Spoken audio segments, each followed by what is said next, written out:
बहुत तकलीफ होती है जब आप योग्य हो और लोग आपकी योग्यता ना पहचाने। तो मेरे भाई जरा एक बार सोच कर देखो, तुम्हारे हाथ एक ऐसा मॉडल लग जाए जो कि तुम्हारे सिटी का ही मॉडल हो, पर उस मॉडल में तुम जो चेंज करो सिटी में भी वो चेंज हो जाए।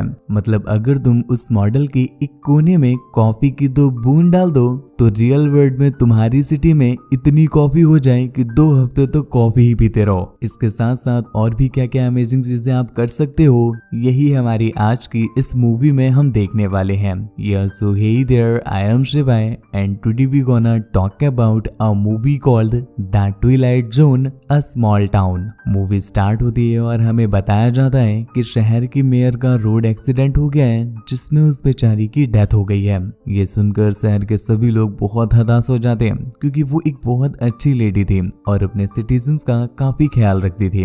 उसने अपने सिटीजन के लिए ही अपने शहर को हाईवे से अलग नहीं होने दिया, वरना हाईवे को सेपरेट किया जा रहा था। अगर हाईवे सेपरेट हो जाता तो टूरिस्ट यहाँ पर आना ही बंद कर देते और यहाँ के लोग भी काम करने के लिए हाईवे से शहर ना जा पाते। पर अब जो मेयर बना है वो बिल्कुल भी अच्छा इंसान नहीं है और वो सबसे पहले टीना की इस मेहनत को बर्बाद कर देता है और सिटी को हाईवे से अलग कर देता है। दूसरी तरफ हम टीना के हस्बैंड को देख पाते हैं जो अपनी वाइफ के ऐसे चले जाने की वजह से बहुत दुखी है और अब वो अपना घर छोड़ करके चर्च के ही एक एटिक में रहता है। इसके बाद सीन शिफ्ट होता है 1 सालों के बाद और हम टीना के हस्बैंड को देख पाते हैं जो अभी भी चर्च में ही रहता है। यहाँ पर एक बच्चा उसके पास आता है जिसकी माँ इस शहर में कैफे चलाती है, पर वो बेचारा बच्चा काफी परेशान है क्योंकि पहले जब हाईवे से उनका शहर कनेक्ट था तो बहुत सारे टूरिस्ट आते थे तो उनका कैफे काफी चलता था। पर जब से नया मेयर आया है और उसने शहर को हाईवे से अलग कर दिया तो उनका कैफे दिन पर दिन लॉस में जा रहा है। यहाँ पर हम देख पाते हैं उस बच्चे को पेंटिंग बनाने का बड़ा शौक था। खैर जेसन चर्च की पास्टर से रिक्वेस्ट करता है कि वो कुछ सामान को चर्च की एटिक से हटाना चाहता है ताकि थोड़ी सी धूप और हवा अंदर आ सके।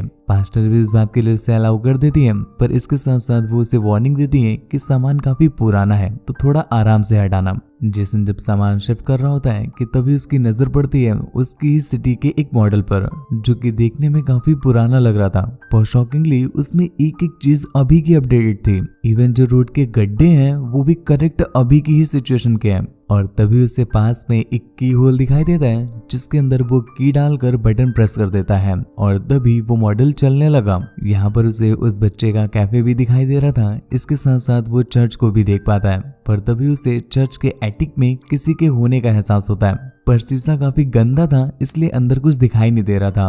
तभी वो एक स्प्रे से थोड़ा सा पानी उस पर डालता है, पर दूसरी तरफ बाहर बारिश होने लग जाती है। ये देखकर उसे काफी अजीब लगा क्योंकि अभी तक तो मौसम बिल्कुल साफ था और अचानक से बारिश कैसे हो गई, इसलिए वो बाहर जाकर देखता है। पर बाहर उसने देखा कि बारिश कहीं नहीं हो रही है, सिर्फ उसके चर्च को छोड़कर। ये देखकर उसे थोड़ा सा अजीब लगा तो वो वापस आता है, एक बार फिर से चर्च में पानी डालता है और तभी उसने देखा कि बाहर भी बारिश होने लगी और सिर्फ उसकी चर्च पर ही होने लगी। अब तक उसे सब कुछ समझ में आ चुका है कि ये मॉडल रियल वर्ल्ड से कनेक्टेड है और कुछ भी इसमें चेंजेस होगा वो बाहर भी चेंज हो जाएगा। खैर यहाँ से निकलकर जब वो उस बच्चे के कैफे में जाता है तो वहां पर भी चारों तरफ लोग उस अनोखी बारिश की बात कर रहे थे जो सिर्फ चर्च में ही हो रही थी।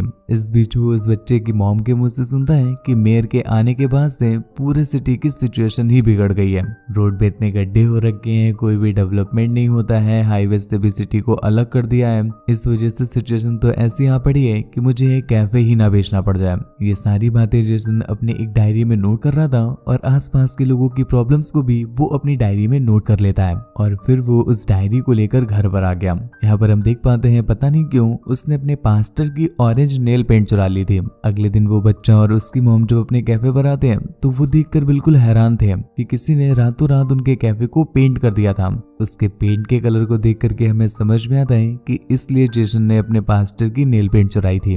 खैर जेसन को ये देखकर बहुत खुशी हो रही थी कि उसके छोटे से एफर्ट से उनकी इतनी बड़ी हेल्प हो गई।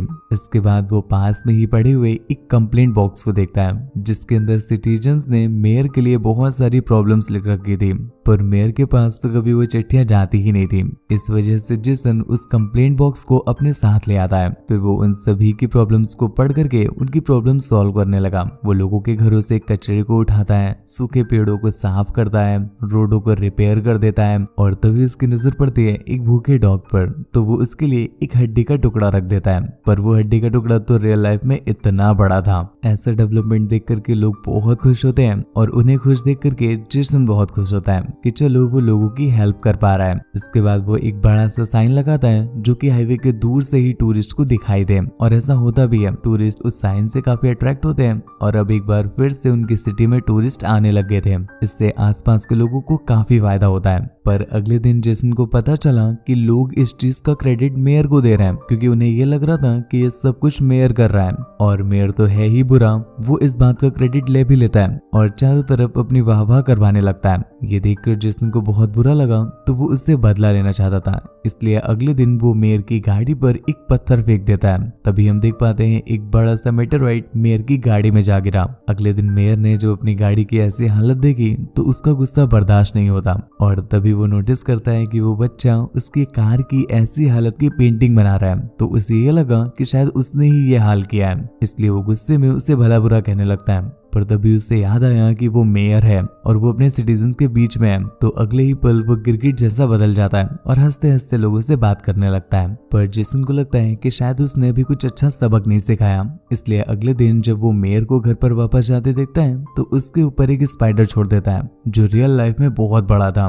दूसरी तरफ एमिलियो कमरे से उस स्पाइडर को देख लेता है। यहाँ पर मेयर इतना डर गया था और अगले ही पल वो स्पाइडर उसे खाने वाला था। पर अगले ही पल जेसन उस स्पाइडर को वापस उठा लेता है, क्योंकि उसका मकसद उसे मारना नहीं बस डराना था। लेकिन अगले दिन जब मेयर ने देखा कि एमिलियो उसी स्पाइडर की पेंटिंग बना रहा है तो उसे फिर से गुस्सा आता है और अब उसे बिलीव हो गया है कि ये सब कुछ एमिलियो ही कर रहा है। तो वो उस पर ब्लेम डालने लगा, पर वही प्रॉब्लम कि उसके पास कोई सबूत नहीं था। तो एक बार फिर से उसे एमिलियो को छोड़ना पड़ गया। दूसरी तरफ जेसन अपने सिटी वालों का और भी प्रॉफिट करने के लिए एक बड़ा सा साइन बनाता है जो कि और भी लोगों को अट्रैक्ट करता। इस साइन को उसने एक अलग डिजाइन ही नहीं बल्कि ब्यूटीफुल लाइटनिंग भी की थी। इस साइन को लगाने के बाद वो सो जाता है, पर इस बार छोटी सी प्रॉब्लम हो गई। उस साइन में जो लगी लाइटनिंग थी उनसे शॉर्ट सर्किट हो जाता है और इस वजह से पूरे शहर की ही लाइट चली गई। अगले दिन सभी लोग मेयर के पास जाते हैं और अपनी इस पावर कट की प्रॉब्लम को बताते हैं। तो मेयर ने उन्हें बताया कि ये काफी क्रिटिकल शॉर्ट सर्किट है,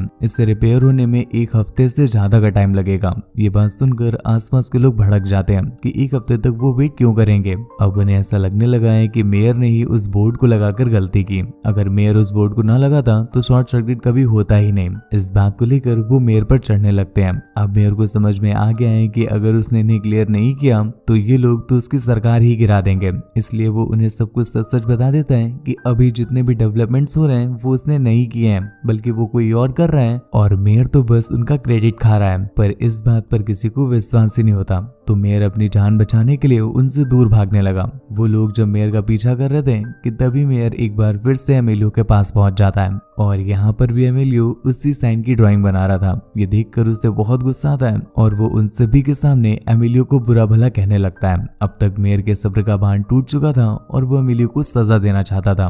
बेचारे एमिलियो को फंसता देख करके जेसन से बर्दाश्त नहीं होता और वो उनके बीच आ जाता है और फिर वो उन्हें सब कुछ सच सच बताने लगा।